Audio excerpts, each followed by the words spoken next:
Tonight, we are not visiting ancient Rome to admire broken columns or imagine gladiators.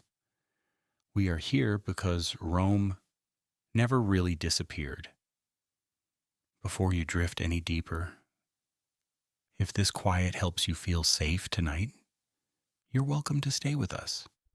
Subscribing softly keeps this place gentle and lets these nights continue. Now, rest. It learned something far more durable than stone. It learned how to organize people so quietly that they stopped noticing they were being organized at all. If you have ever waited in line without asking why, filled out a form that felt older than you, or respected a rule simply because it existed, then Rome has already had a hand in your day. The empire collapsed nearly 2,000 years ago. Its habits did not. Rome discovered that order feels like safety even when it produces nothing. That procedure feels fair even when it is not. And that people will tolerate almost anything as long as it arrives wrapped in structure. You don't need chains to control a population. You only need routines, waiting rooms, paperwork, a sense that everything is happening just slowly enough to keep frustration from turning into action. Tonight, as the world quiets down and your body starts to rest, we're going to take a slow walk through the systems Rome perfected. Not to shock you, not to lecture you, and certainly not to wake you up. Just to let something settle. That the way you wait, the way you comply, the way you accept inefficiency as normal was not invented by accident. It was practiced, refined, and passed down. Rome understood something unsettling. People don't revolt when they feel powerless. They revolt when chaos reminds them they are. So Rome did everything it could to remove chaos. Lines replaced crowds. Documents replaced memory. Titles replaced trust. Delays replaced decisions.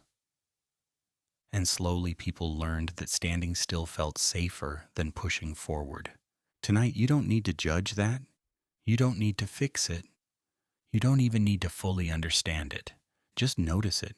Because the most impressive thing Rome ever built was not an aqueduct or a road. It was a mindset. And once learned, it never needed an empire to survive. The line. Standing in line feels harmless, almost polite. A row of quiet bodies facing the same direction, eyes forward, hands empty, waiting for something that promises to arrive eventually.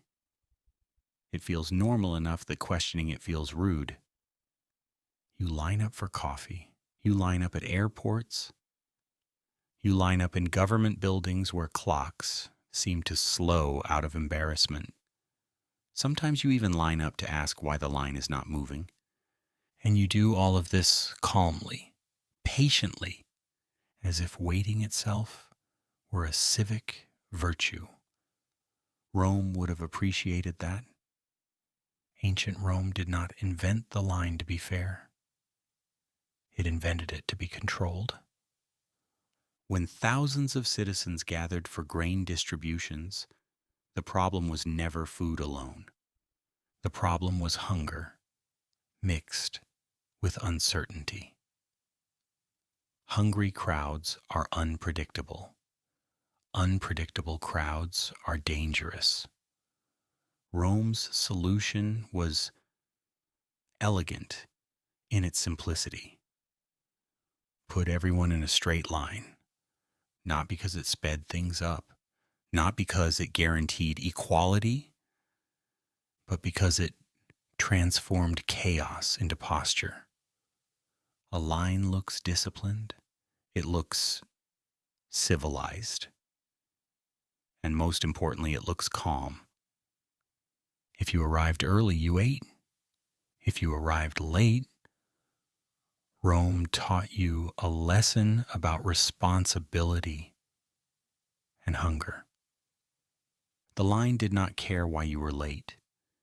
It did not care if your sandals broke or your child cried. It did not care if the man ahead of you was richer, louder, or better connected. The line had spoken, and because the suffering was organized, it felt fair. Rome applied this logic everywhere. Courts, public baths, temples, military pay, even executions. Yes, executions.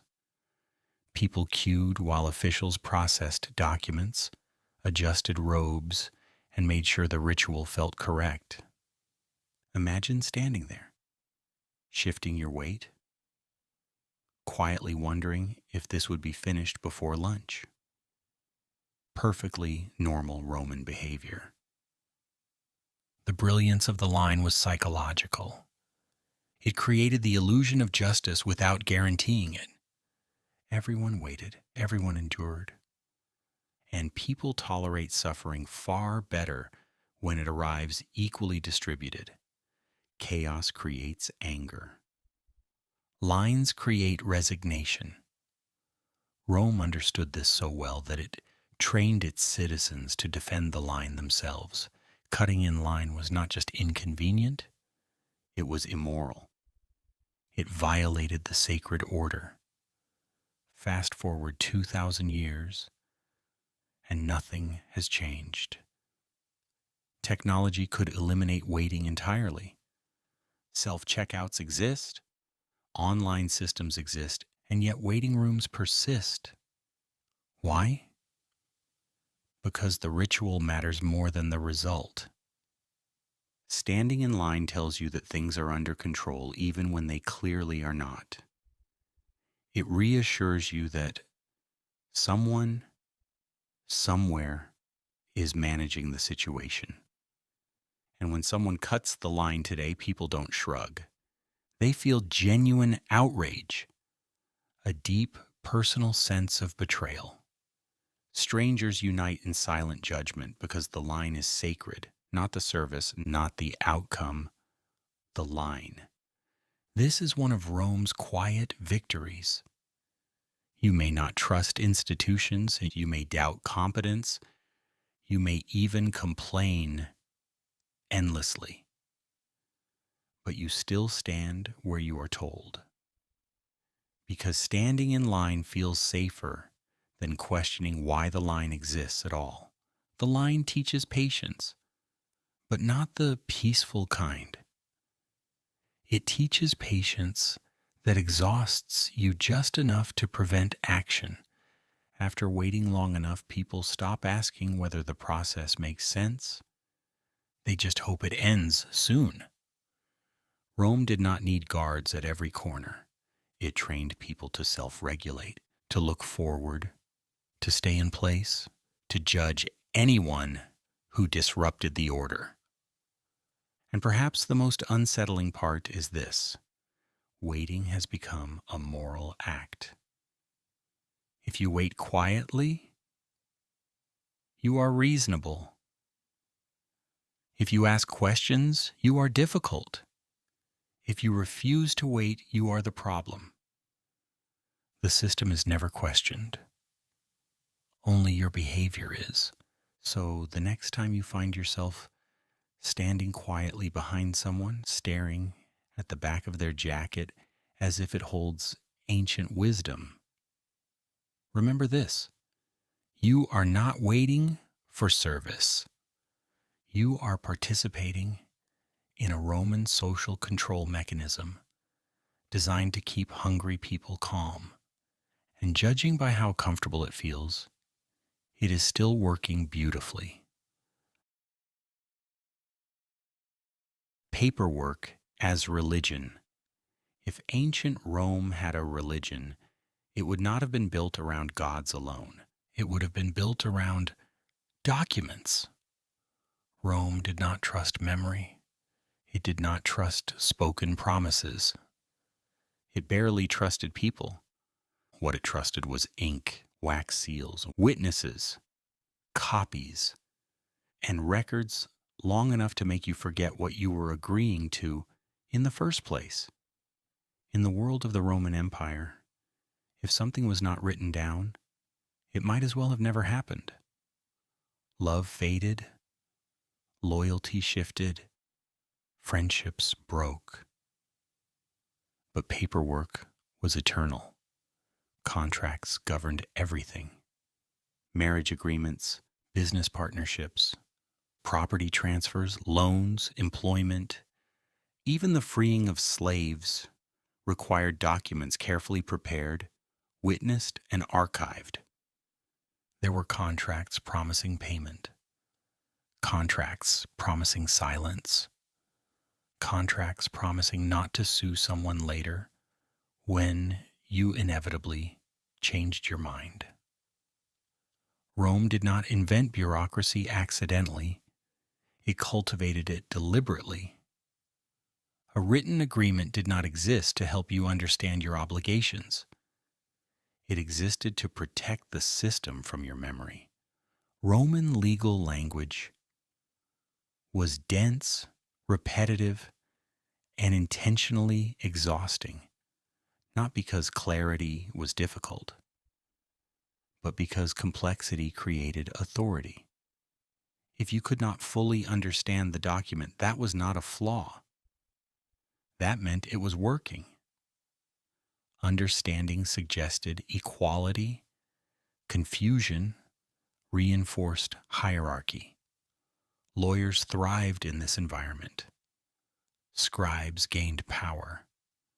Ordinary citizens learned to nod politely and hope nothing terrible would happen.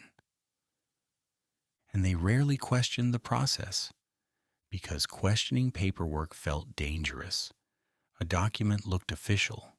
It carried seals. It carried witnesses. It carried weight. Arguing with it felt like arguing with reality itself. Fast forward 2,000 years, and you know this ritual well. You click, "I agree," on terms and conditions longer than most ancient epics. You do not read them. No one reads them.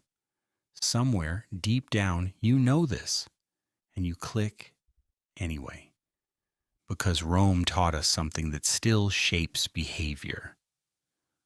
Legitimacy comes from written agreement, not comprehension. Modern contracts follow the same logic perfectly. Rent an apartment, sign here. Start a job, sign here. Cancel a subscription, surprise, also sign here. Borrowing a ladder from a neighbor feels informal, but borrowing money feels like it should involve at least 3 pages, 2 signatures, and a witness named Marcus. Paperwork transforms uncertainty into ritual. Once a document exists, responsibility shifts. If something goes wrong, the question is no longer what was fair. It becomes what was written. Intent fades. Context dissolves. The document remains. Rome understood the comfort this provided. When rules are written down, people stop arguing about meaning and start arguing about compliance. And compliance is much easier to manage. Even when contracts clearly favor one side, society treats them as sacred. You agreed. The document exists. Therefore, the outcome must be fair. Absurdity does not matter. The paper has spoken. This belief survived perfectly intact. Today, entire court cases hinge on sentences no one remembers reading. Friendships end over clauses. Livelihoods disappear over fine print. Lives are reorganized because someone clicked a box without scrolling far enough. And still, we defend the system. You should have read it more carefully, we say, as if the problem were attention, not design. Rome trained people to accept that protection mattered more than trust. A document was safer than a promise. A seal was stronger than a relationship. Once something was written, it could be enforced without emotion. This was incredibly useful for running an empire. It allowed decisions to scale. No official needed to remember who you were. They only needed to check whether your paperwork was correct. And if the document was valid, you proceeded. If it was not, you returned to the beginning. Your story did not matter. Your explanation did not matter. Only the paper mattered, and paper does not listen. That was its greatest strength. Paperwork also created distance between people and power. Distance between decisions and consequences. When something went wrong, no one felt personally responsible. The document had been followed, the process had been respected. Rome did not punish cruelty as long as it was procedural.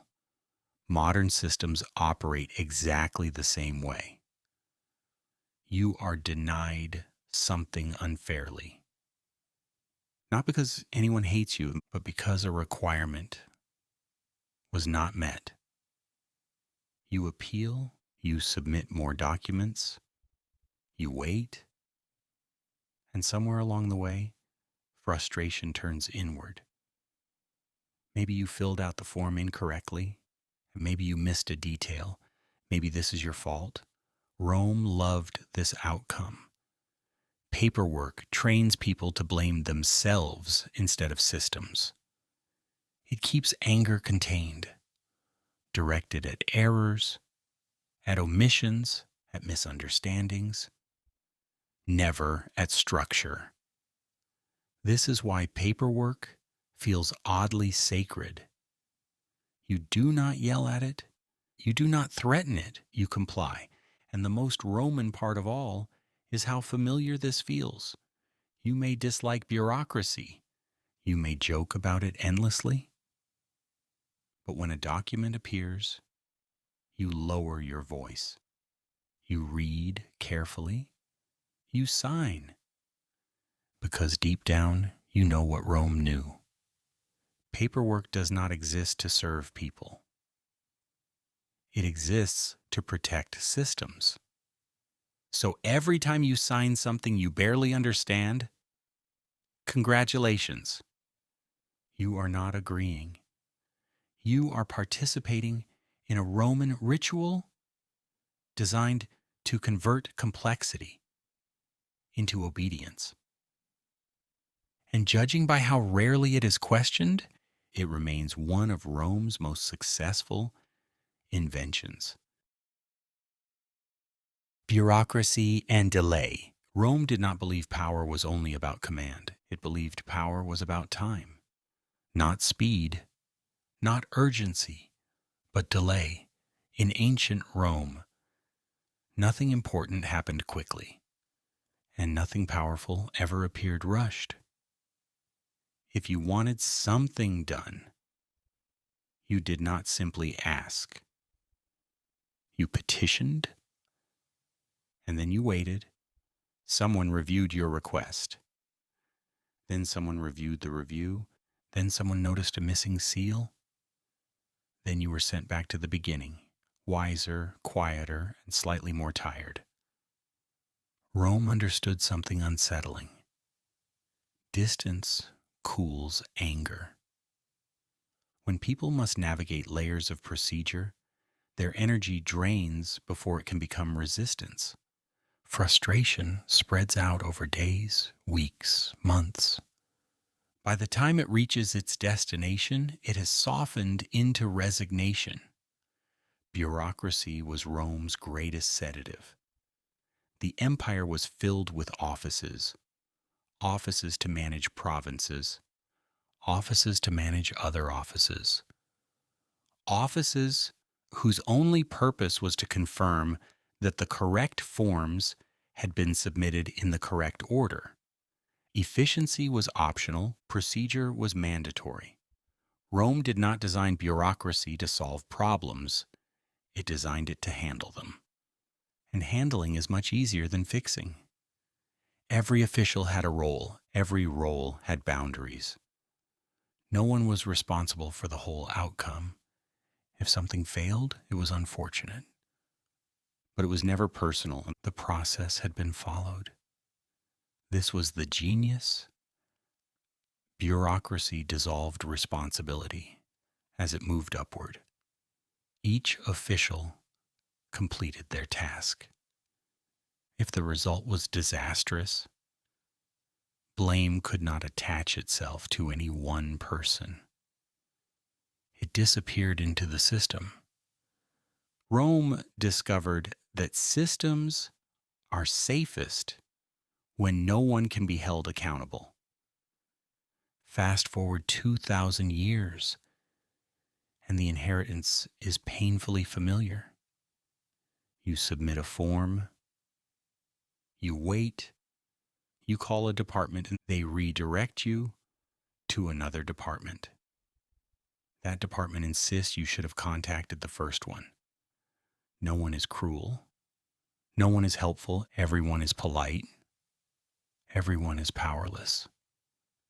And somehow, the system survives untouched. Rome understood that bureaucracy does not need to be efficient to be effective. It only needs to be exhausting. Exhausted people do not organize. They do not revolt.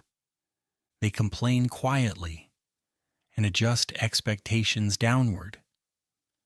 Delay transforms outrage into paperwork.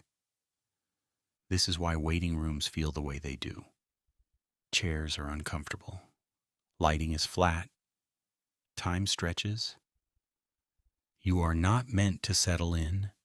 You are meant to feel temporary. Bureaucracy teaches patience by draining urgency. Rome also understood something darker. When people are busy navigating rules, they stop asking why the rules exist. Forms demand attention. Deadlines demand compliance. The mind narrows.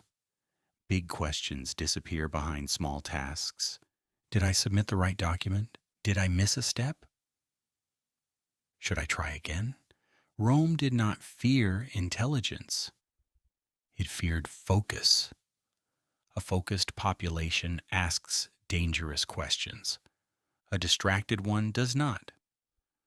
So Rome buried decision-making under layers of administration.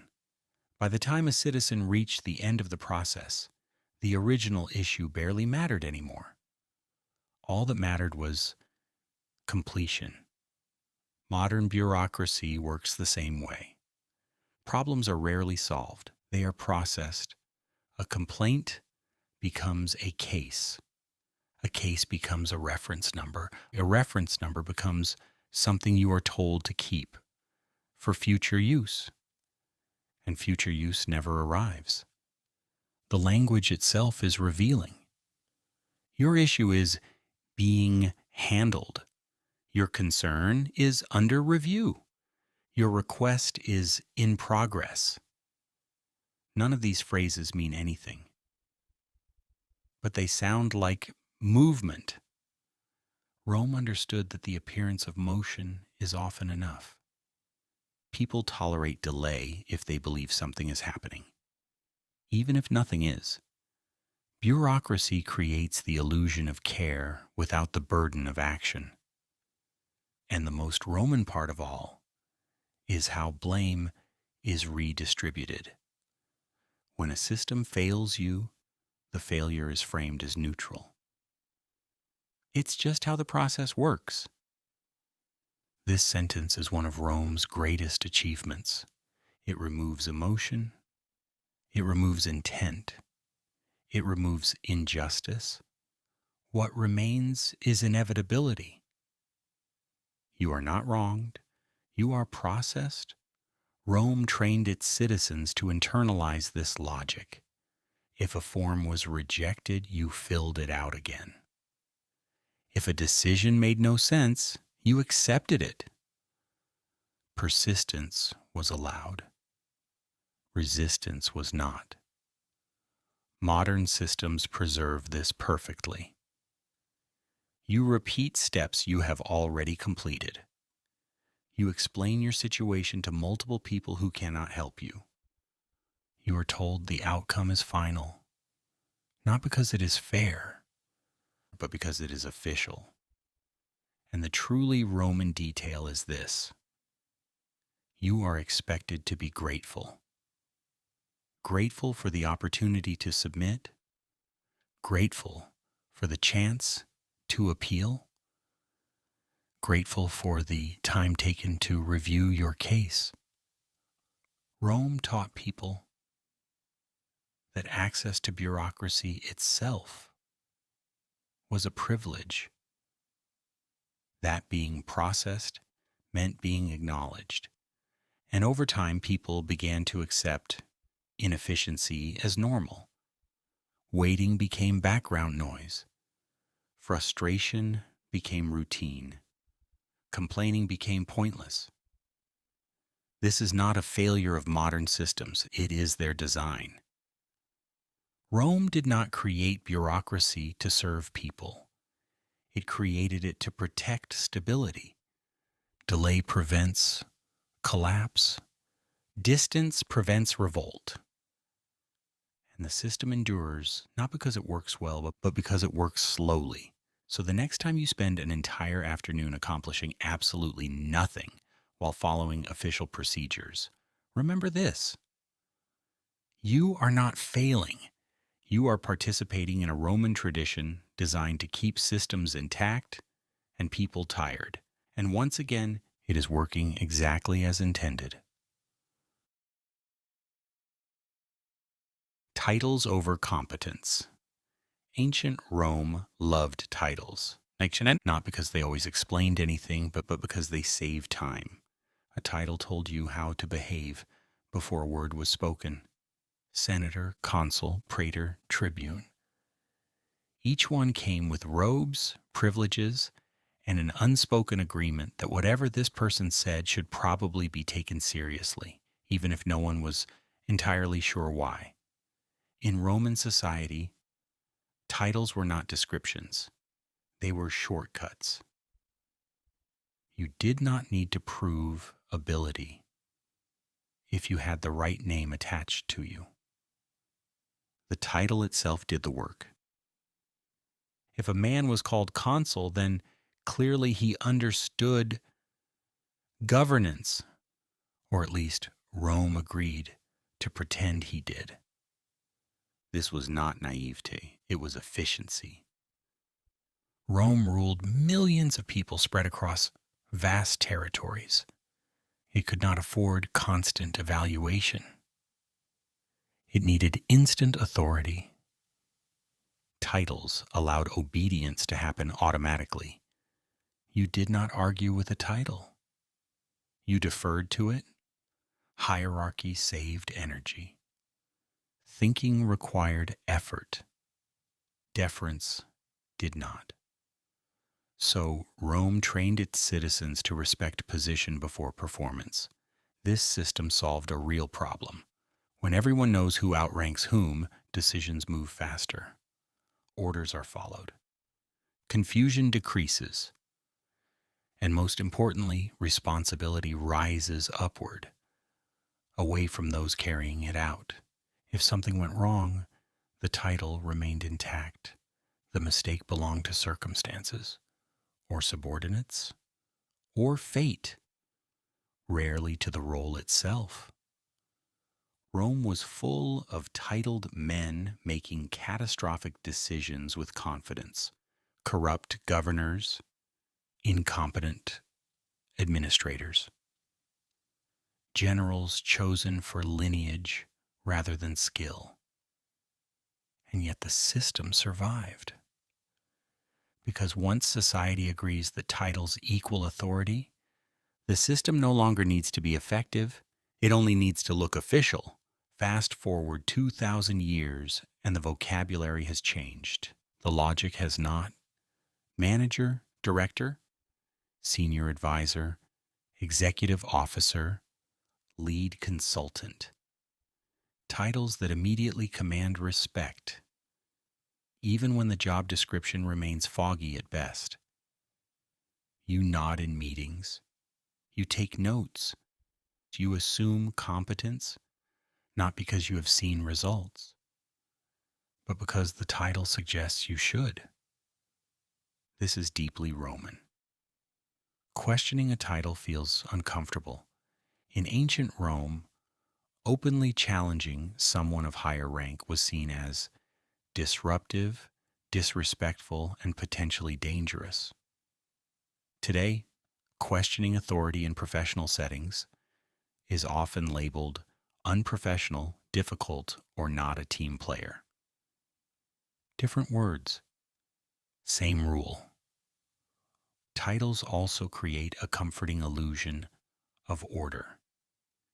If everyone has a place in the hierarchy, then the world feels stable, even if the people at the top are improvising wildly. Rome understood that people prefer predictable authority to uncertain freedom. Freedom asks questions. Hierarchy answers them before they are asked. Of course, the system had flaws. Rome's history is filled with examples of disaster caused by unqualified leadership protected by status. But Rome tolerated this because the alternative, constant evaluation, felt more dangerous. Evaluating authority means admitting it can fail. Rome preferred reverence to uncertainty. Modern systems follow the same instinct. Promotions reward loyalty as much as ability. Experience is measured in years served, not outcomes delivered.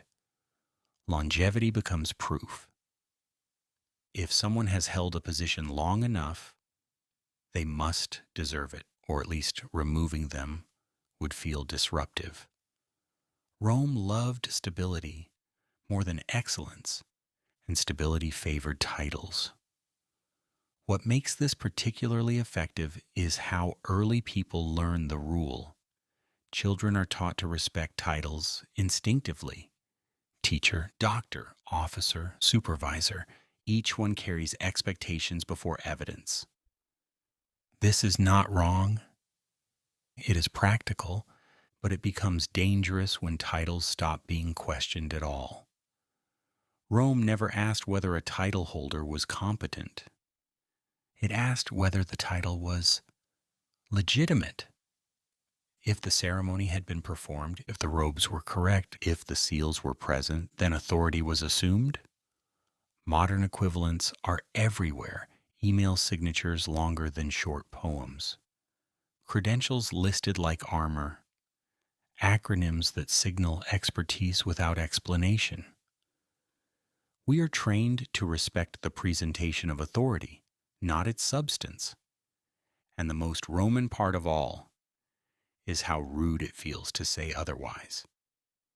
Suggesting that a titled person might be wrong is often treated as impolite, as if accuracy were less important than decorum. Rome trained people to replace judgment with hierarchy, to trust structure over evidence. This is why systems can remain intact, even when they produce mediocre outcomes. As long as roles are filled and titles are respected, the appearance of order survives. The system does not need to work well. It only needs to work officially. So the next time you feel compelled to respect someone purely because their title suggests importance, pause for a moment. You are not being courteous. You are participating in a Roman tradition designed to convert rank into obedience. And like most Roman inventions, it still functions perfectly, even when it shouldn't. Dress codes and appearance. Ancient Rome believed clothing was not about comfort. It was not about practicality. And it certainly was not about personal expression. Clothing was about rank. What you wore told everyone exactly where you stood in society.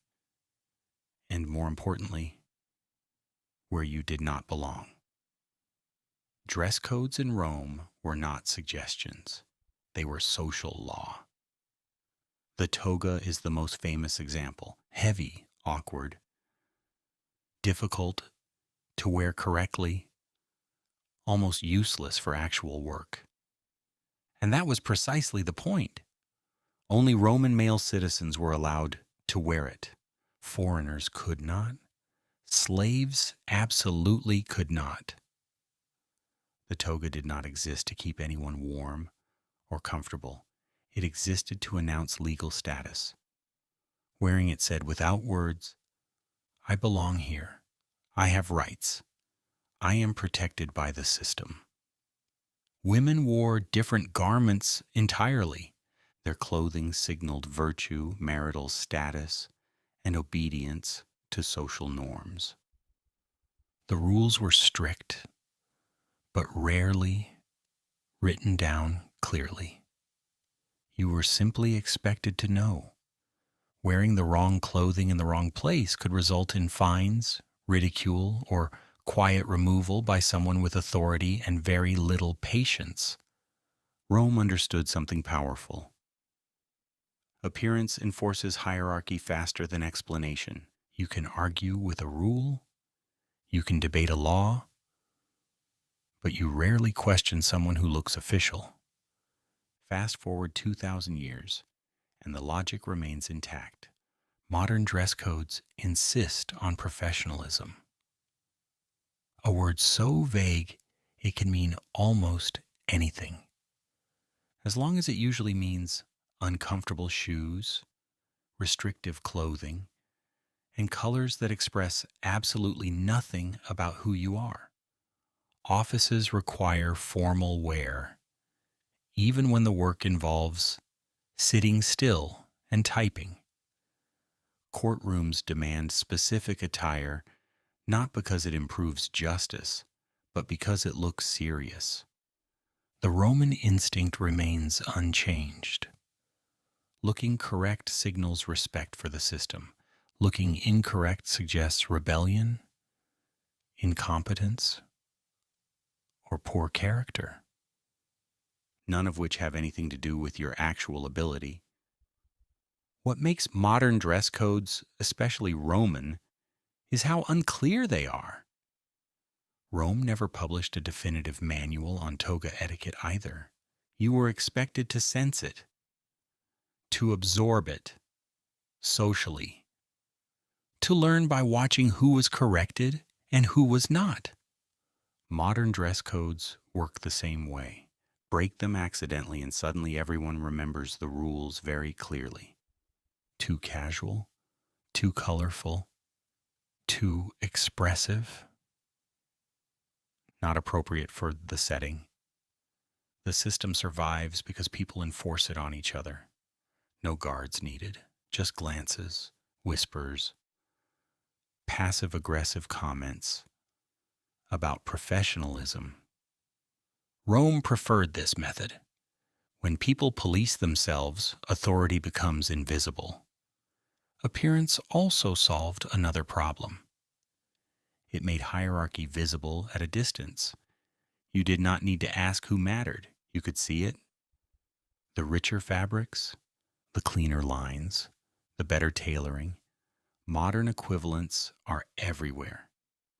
Suits, badges, uniforms, lanyards, clothing that signals access, who can enter certain rooms, who speaks in meetings, who listens quietly. Rome understood that when hierarchy is visible, people rarely test it. They adjust their behavior automatically. They lower their voices, they soften their language, they defer. This creates efficiency. It also creates silence. What makes this particularly effective is how quickly people internalize the rule. You may dislike formal clothing, you may find it uncomfortable or unnecessary. But when the situation demands it, you comply. Not because you agree with the logic, but because breaking the ritual feels risky. Rome trained people to associate correct appearance with moral worth. Dressing properly became a sign of respect, discipline, and trustworthiness. Dressing incorrectly suggested disorder. And disorder, Rome believed, was always dangerous. This belief survived intact. Even today, appearance often shapes credibility before competence has a chance. A confident posture, neutral colors, controlled expression, these cues signal seriousness, regardless of substance. We trust the performance. Rome would have admired this efficiency. Of course, the irony is obvious. Many of the people enforcing dress codes do not fully understand them either. They follow them because they were taught to. They correct others because they themselves were corrected. The rules persist, not because they make sense, but because they are familiar. This is how Rome liked things. Unquestioned, inherited, enforced without reflection. So every time you put on clothing you dislike because a situation demands it, remember this: you are not being professional. You are honoring a Roman tradition designed to signal obedience, hierarchy, and belonging without saying a word. And just like in Rome, the fabric matters less than the message it sends. The system is never wrong. Ancient Rome held one belief above all others. The system is never wrong. People could fail.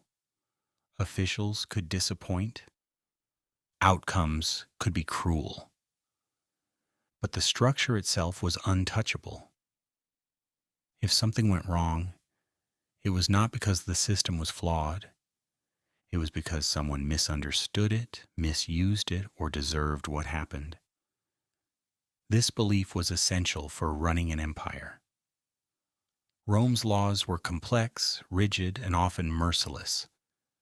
Appeals took time. Mistakes were common, injustice was routine. But questioning the system itself was dangerous. You could complain about an individual magistrate. You could beg an official. You could submit petitions. What you could not do was suggest that the framework might be broken. That crossed the line from inconvenience into rebellion. Rome understood the value of this distinction. Blaming people keeps anger contained. Blaming systems spreads it. So Rome trained its citizens to internalize failure. If a decision made no sense, you assumed you did not understand it. If a ruling felt unfair, you assumed there was a reason beyond your grasp. If you suffered, it was unfortunate, but technically correct. And technically correct, Rome believed, was the best kind of correct. This mindset survived perfectly. Today, when a system fails you, when paperwork disappears, Deadlines contradict each other, or procedures produce absurd results. The expectation remains the same. Accept it politely.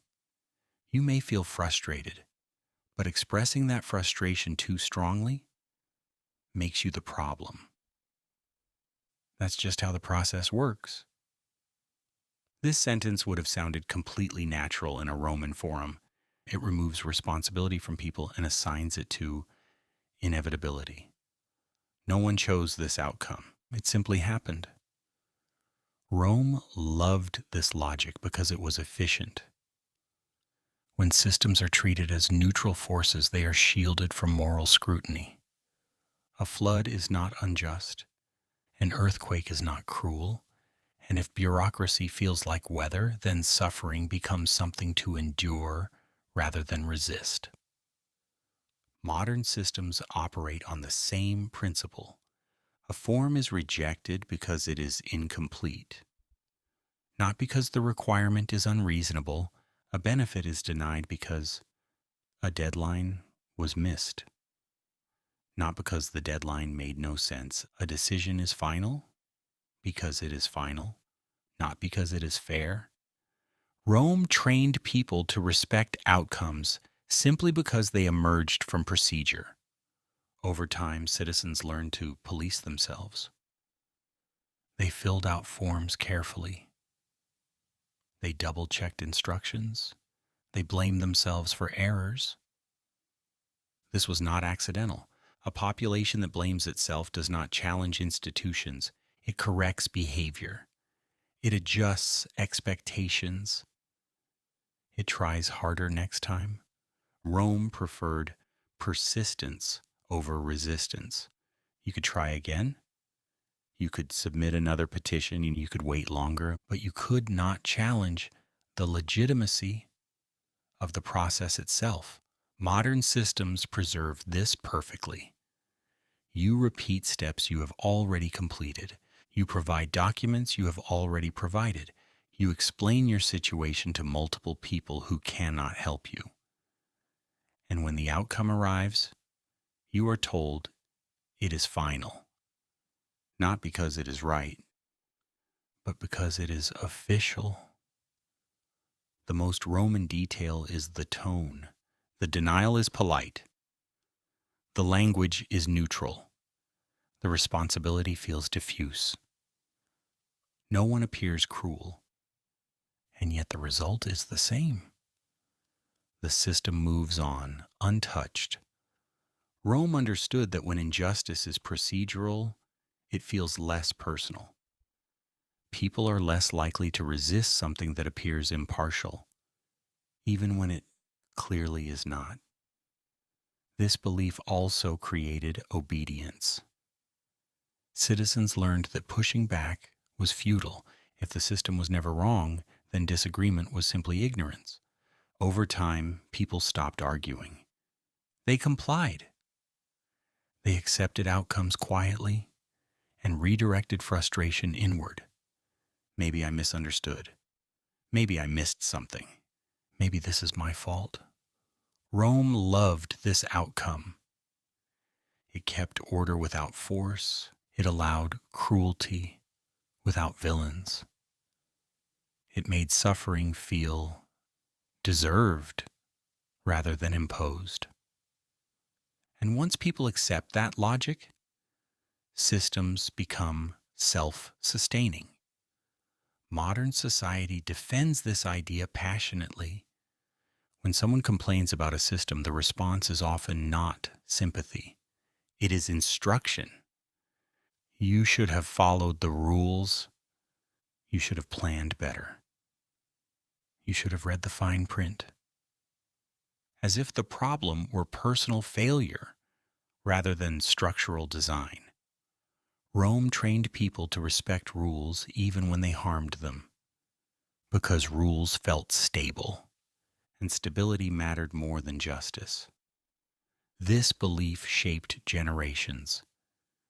Citizens learned that survival depended on compliance, not critique, that the safest path was not challenging authority, but navigating it carefully. Modern life still reflects this training. We accept inefficiency, we tolerate contradictions, we endure delays, not because we enjoy them, but because questioning the system feels dangerous, exhausting, or pointless. Rome understood that systems do not need to be kind. They need to be unquestionable. So the next time a system wastes your time, energy, or patience, remember this. You are not unlucky.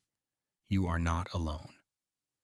You are participating in a Roman tradition designed to protect institutions from accountability, and it remains undefeated.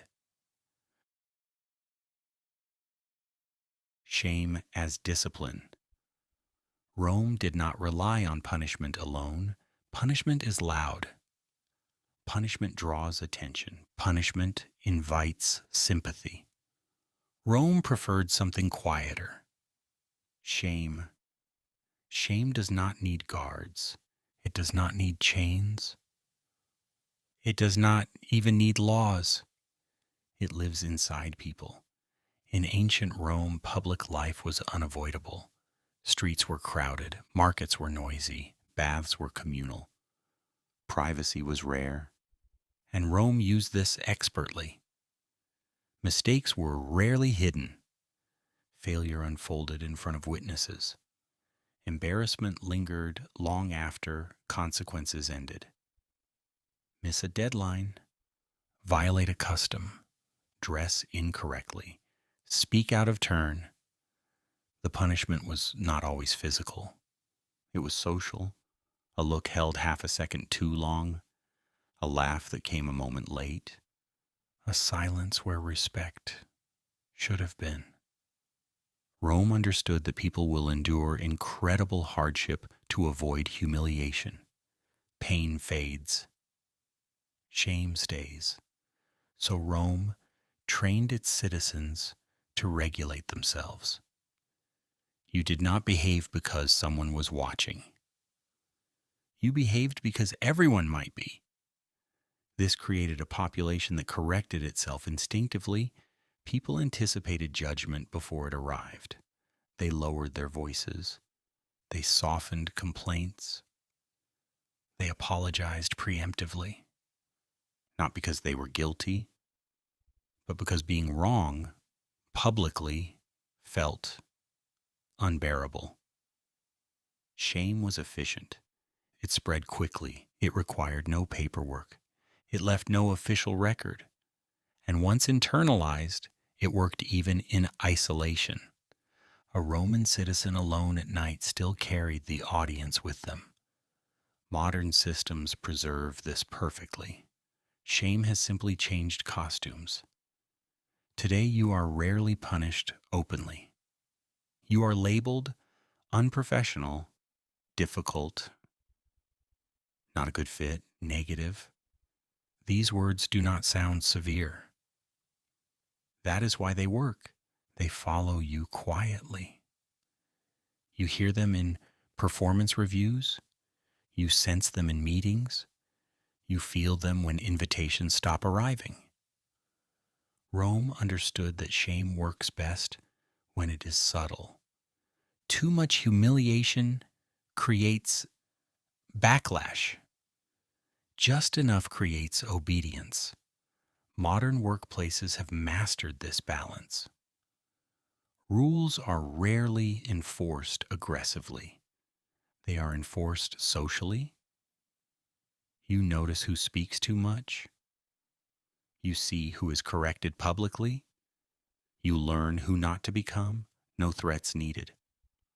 Rome trained people to associate conformity with safety. Standing out was dangerous, not because it broke laws, but because it attracted attention. Attention invited scrutiny. Scrutiny invited shame. So people learned to blend, to keep complaints measured, to express disagreement carefully, to criticize systems only in private. This made control effortless. Shame also solved a deeper problem. It prevented solidarity. When people feel ashamed, they isolate.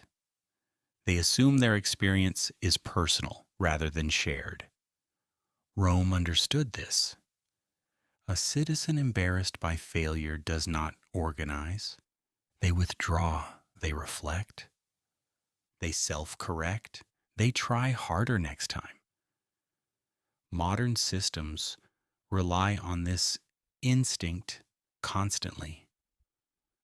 Miss a deadline and you apologize excessively.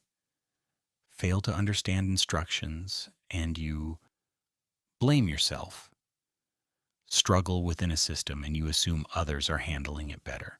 Shame convinces people that problems are individual. Rome loved this. Individual problems do not threaten empires. Collective awareness does. Shame also teaches silence. Once someone has been embarrassed publicly, they become cautious. They speak less. They comply more. They avoid risk. Rome did not need to silence critics permanently. It only needed to embarrass them once. The lesson would spread. Modern life mirrors this. A single public correction can shape behavior for years. A moment of ridicule can quiet a voice indefinitely. And the most Roman detail is how justified it feels. Shame is framed as instruction. You should have known. You should have been more prepared. You should have followed the rules. As if knowledge were universal and mistakes were moral failings. Rome trained people to equate error with weakness, not because it was true, but because it was useful. When shame replaces curiosity, learning slows. When embarrassment replaces discussion, systems remain unchallenged. This is why shame feels so natural in hierarchical environments. It keeps order without force, and it scales beautifully. A single incident can influence hundreds of observers. They learn what not to do. They adjust behavior without being asked. Rome did not need to punish everyone. It only needed to punish visibly. Modern systems do the same. A warning email sent to everyone, but addressed to no one. A public correction framed as guidance.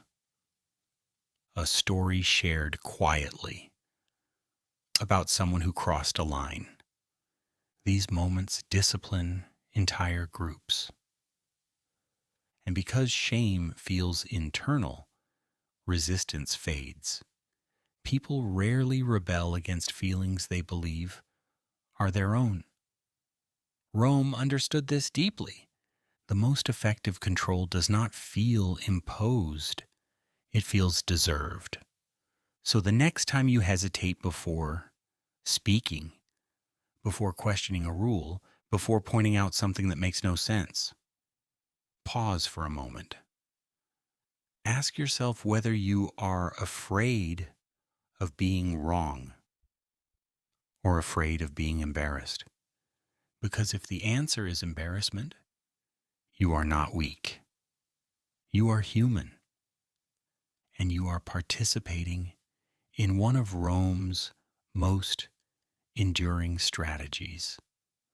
A discipline that leaves no marks, creates no martyrs, and requires no enforcement. Only an audience. Waiting as training. Rome did not see waiting as wasted time. It saw waiting as education. Not education in knowledge, but in temperament. Waiting taught people how to behave when they wanted something and could not have it yet, or might never have it at all. In ancient Rome, nearly everything required waiting. Petitions, trials, land disputes, citizenship claims, military pay. Time passed slowly, deliberately, and unevenly. Some people waited days, others waited years, and the waiting was not explained. There was no estimated completion time, no reassurance that progress was being made, only silence. Rome understood that waiting reshapes expectations. At first, people wait impatiently. They count hours. If they complain, then something changes. Energy fades, anger dulls. The desire for justice quietly transforms into a desire for resolution. Any resolution. This is the moment Rome was training for. When people stop asking whether an outcome is fair and start hoping it simply arrives. Waiting creates compliance without command. A citizen who has waited long enough will accept almost any answer. Approval, rejection, delay, all feel preferable to uncertainty. Rome used this expertly. Trials were postponed repeatedly. Decisions moved slowly through layers of authority. By the time a verdict was reached, the emotional intensity surrounding the case had softened. Even harsh outcomes felt tolerable. The waiting had already done most of the work. Rome learned the time disciplines better than punishment. Punishment creates anger. Waiting creates fatigue. Fatigue is quieter. Modern systems have perfected this lesson. You are placed on hold. You wait for callbacks. You submit requests and hear nothing. Days pass, then weeks. At first you feel frustrated. Then you adjust. You stop expecting quick answers. You lower urgency. You plan around delay. Waiting becomes background noise. This is not accidental. Waiting trains patience, but not the peaceful kind. It trains acceptance. Acceptance that you are not in control. Acceptance that your needs are secondary. Acceptance that the system operates on its own schedule. Rome understood that people who wait long enough begin to internalize hierarchy. If someone else controls time, they control power. Waiting also isolates. When you are waiting, you are alone with your thoughts. You do not organize, you do not coordinate. You wait. Rome preferred citizens who waited individually rather than acted collectively. Waiting also teaches predictability. After repeated delays, people stop hoping for speed. They anticipate slowness. This lowers expectations across an entire population. Rome did not need to improve systems.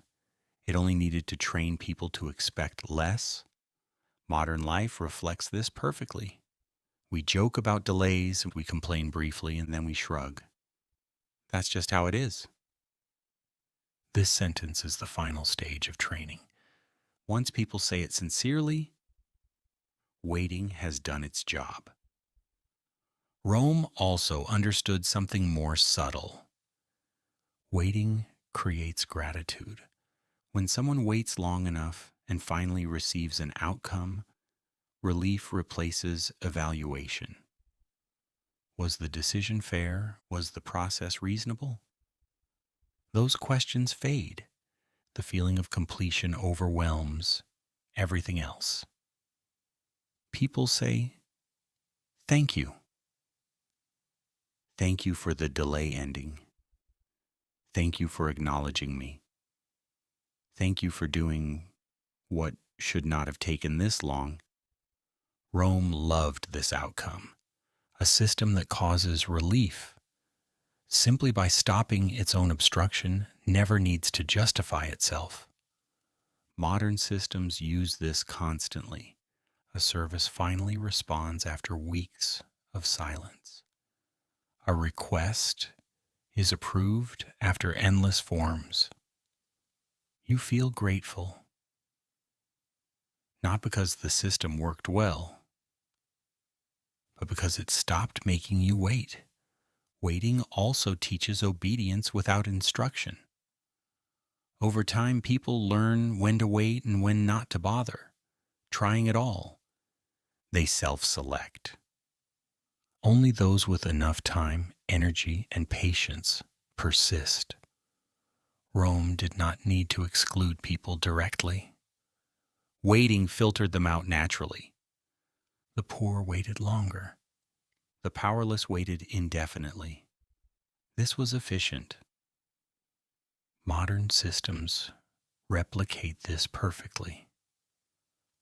Those who cannot afford to wait quietly disappear from processes. Applications are abandoned. Complaints are dropped. The system remains clean, unchallenged. And perhaps the most Roman aspect of waiting is how it becomes virtuous. Patience is praised.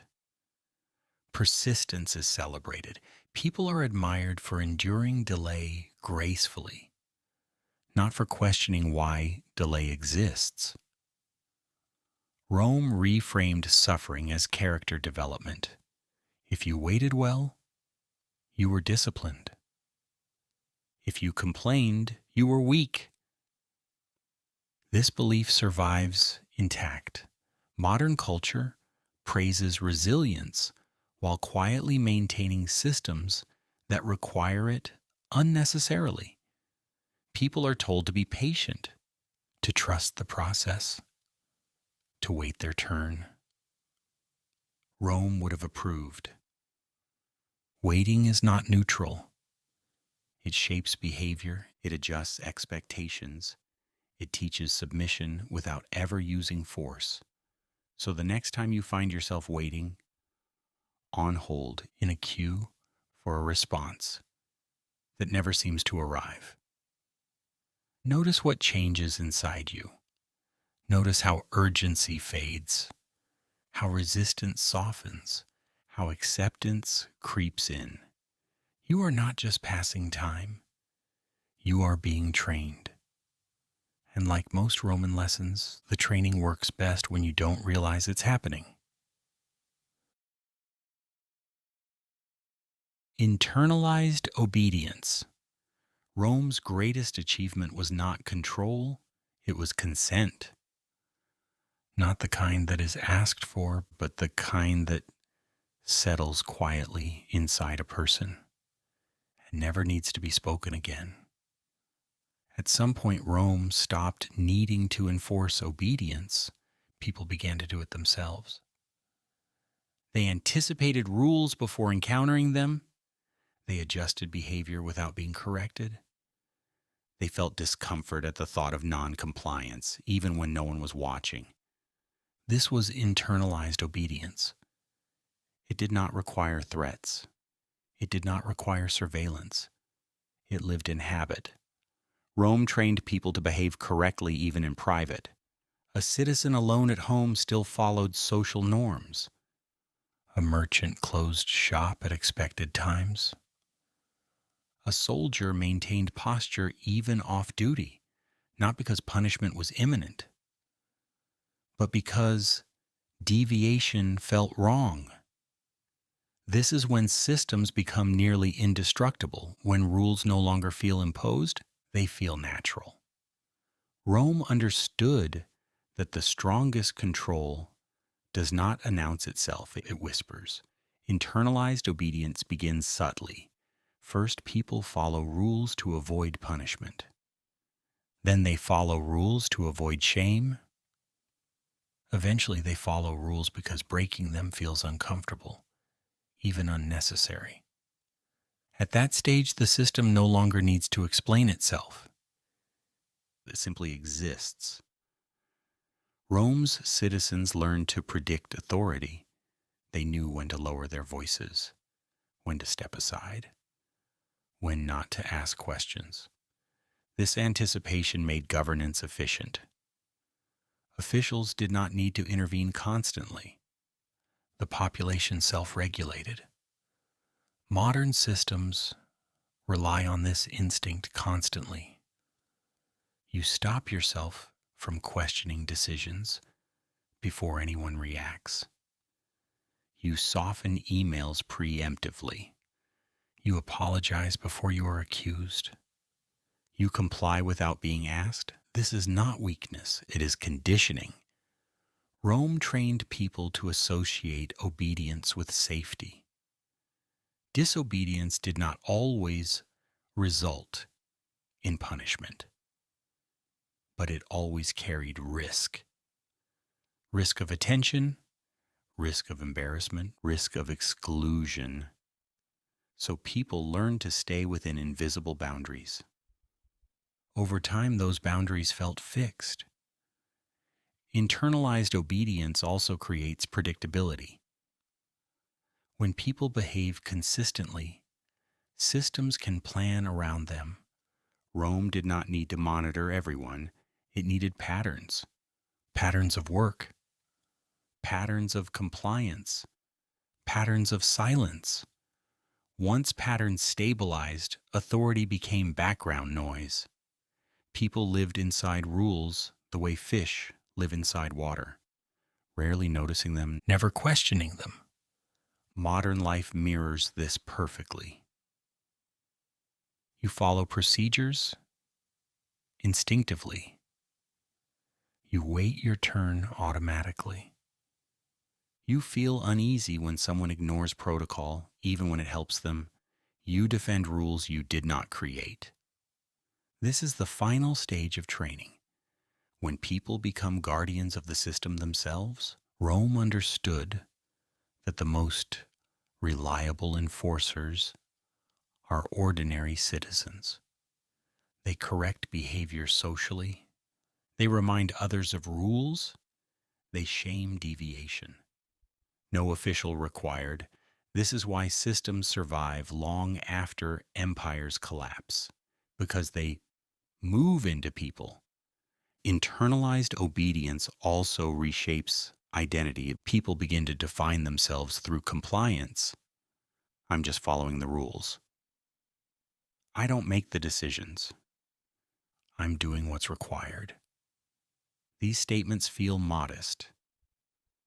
They are also powerful shields. They remove responsibility. They dissolve moral tension. Rome loved this effect. When people see themselves as functionaries rather than agents, systems face little resistance. Even injustice feels procedural. This obedience is rarely total. People still complain, they grumble, they joke, but humor replaces challenge.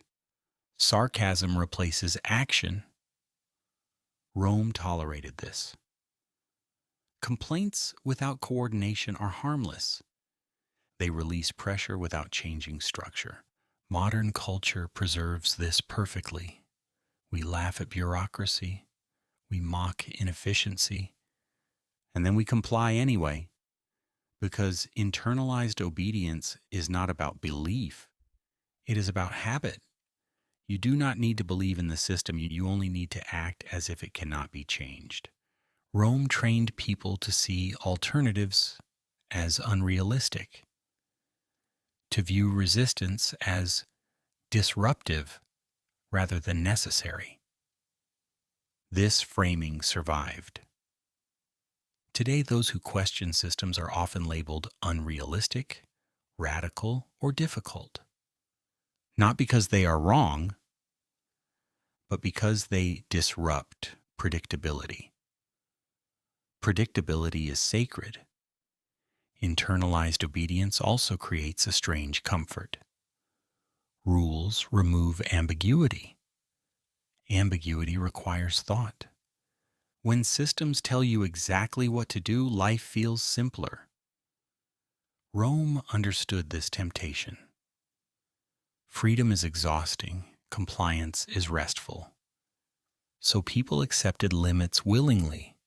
They traded autonomy for stability, and over time, stability felt like virtue. Modern systems exploit this instinct constantly. Clear procedures are praised even when outcomes are poor. Consistency is valued over justice. People say things like, "At least the rules are clear." Rome would have smiled at that. Clear rules do not guarantee fairness. They guarantee compliance. Internalized obedience also explains why change feels so difficult. Not because systems are immovable, but because people are. When obedience becomes part of identity, questioning rules feels like questioning oneself. People defend systems because they have invested too much of themselves in them. Admitting the system is flawed would mean admitting years of compliance might have been unnecessary. Rome understood this deeply. The longer people live under a system, the harder it becomes to imagine alternatives. This is not loyalty, it is inertia. And inertia is incredibly powerful. So when people say, "This is just how things are," they are not stating a fact. They are expressing training. Training refined over centuries, passed down quietly, reinforced daily. Rome did not need to survive as an empire. It needed its habits to survive. And they did. So the next time you catch yourself complying automatically, following a rule no one enforced, respecting a boundary no one explained, or correcting someone else on behalf of a system, pause, not to rebel, not to resist, just to notice. Because obedience that feels natural is the most Roman inheritance of all. And once you see it, you will never unsee it. You are not failing. By now, something important should feel clear. Not loud, not dramatic, just quietly unavoidable. You are not bad at life. You are not slow. You are not incompetent. You are not falling behind because you missed some invisible lesson everyone else understood. What you are experiencing is not personal failure. It is historical inheritance. The systems surrounding you were never designed to feel humane, efficient, or affirming. They were designed to endure. Rome did not ask whether people felt fulfilled. It asked whether order held. And when order held long enough, discomfort became normal. Waiting became expected. Confusion became routine. Compliance became virtue. So when modern life feels heavy, obstructive, exhausting in ways that don't quite make sense, that sensation is not a personal defect. It is structural. Rome trained people to mistake friction for responsibility. If something went wrong, you assumed you did something wrong. If the process stalled, you assumed you missed a step. If the system rejected you, you assumed you were insufficient. That logic survived. Today, when forms bounce back, when procedures contradict each other, when rules change without warning, the instinct is still the same. You blame yourself. You reread instructions. You apologize to systems that do not listen. You feel guilty for being confused. This is not humility. It is conditioning. Rome taught generations to internalize inefficiency as personal inadequacy. And the most unsettling part is how polite it all feels. No one yells at you, no one threatens you. You are simply asked to wait longer. Try again. Submit another document. The system does not punish loudly, it exhausts quietly. And exhaustion produces obedience more reliably than fear ever could. So when you feel tired navigating modern life, that fatigue is not weakness. It is the expected outcome. You are not meant to move smoothly through systems. You are meant to move slowly enough not to challenge them. Rome perfected this balance. Enough access to survive, enough friction to prevent disruption, enough hope to keep people trying. Never enough clarity to empower change. This is why so many people feel like they are always almost there, almost approved, almost resolved, almost finished. That sense of perpetual incompletion is not accidental. It keeps people engaged without granting closure. Rome loved unfinished processes. They generate compliance without satisfaction. Modern systems inherited this perfectly. So if you feel like you are constantly working but rarely arriving, understand this. Arrival was never the goal. Continuation was. This also explains why rest feels undeserved, why stopping feels wrong even when nothing urgent remains. Rome did not teach people to rest freely. Rest had to be earned, justified, supervised. Even leisure was structured. So when you sit still and feel uneasy, that discomfort is not intuition. It is training. A voice learned long ago, whispering that value comes from motion, from productivity, from visible effort.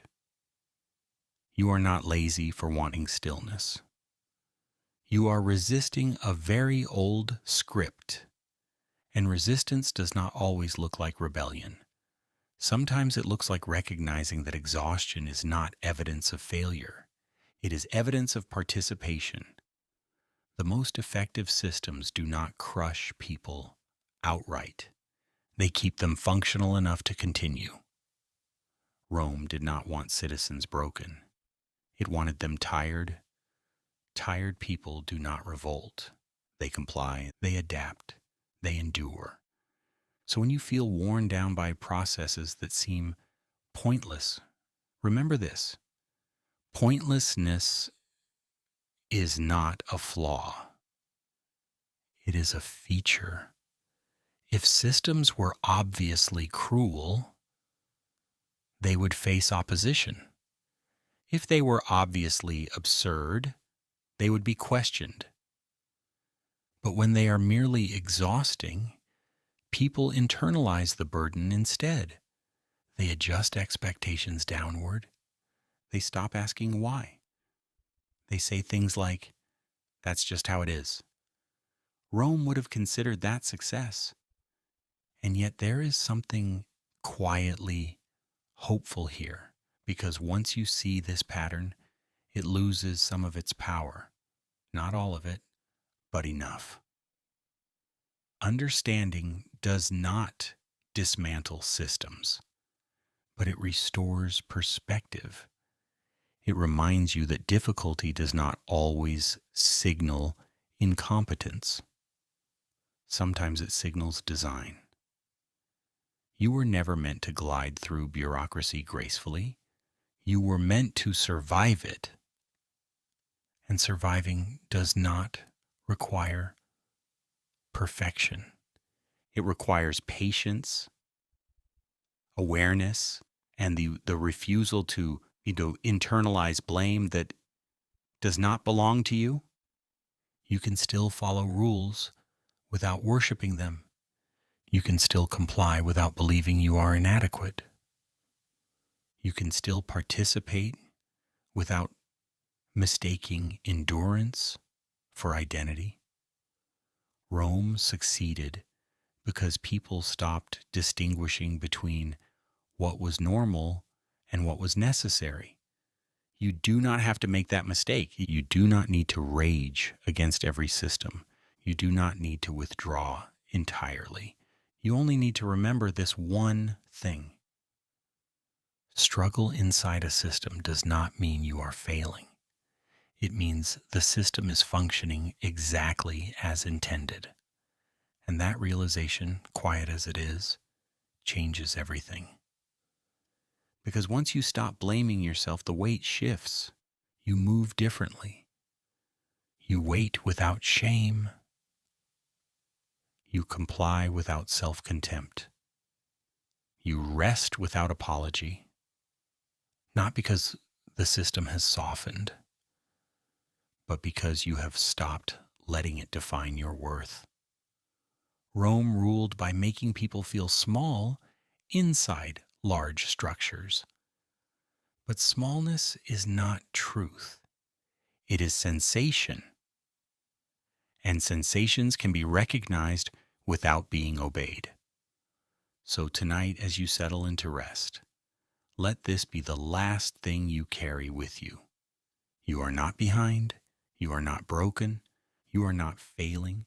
You are navigating an ancient inheritance that was never designed for ease. And the fact that you are still here, still thinking, still questioning, even quietly, that is not weakness. That is something Rome never fully managed to erase. Good night, and rest without guilt.